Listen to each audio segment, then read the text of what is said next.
Exodus 1. Now these are the names of the sons of Israel who came into Egypt. Every man and his household came with Jacob: Reuben, Simeon, Levi and Judah, Issachar, Zebulun and Benjamin, Dan and Naphtali, Gad and Asher. All the souls who came out of Jacob's body were 70 souls, and Joseph was in Egypt already. Joseph died, as did all his brothers, and all that generation.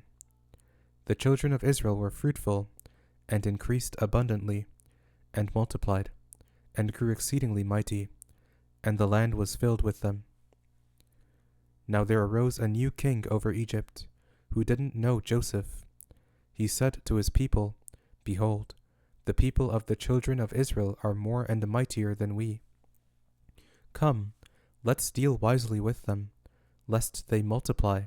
And it happened that when any war breaks out, they also join themselves to our enemies and fight against us, and escape out of the land.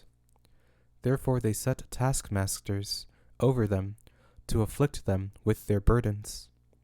They built storage cities for Pharaoh, Pithom and Ramses. But the more they afflicted them, the more they multiplied and the more they spread out. They started to dread the children of Israel.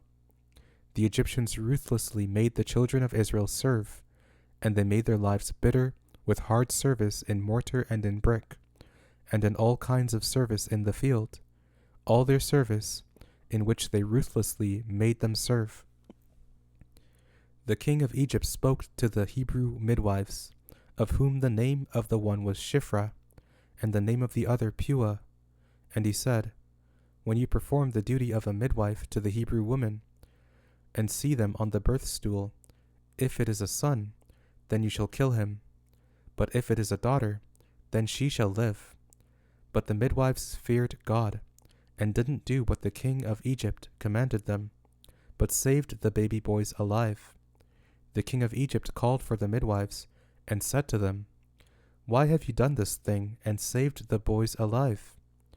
The midwives said to Pharaoh, Because the Hebrew women aren't like the Egyptian women, for they are vigorous and give birth before the midwife comes to them. God dealt well with the midwives, and the people multiplied, and grew very mighty.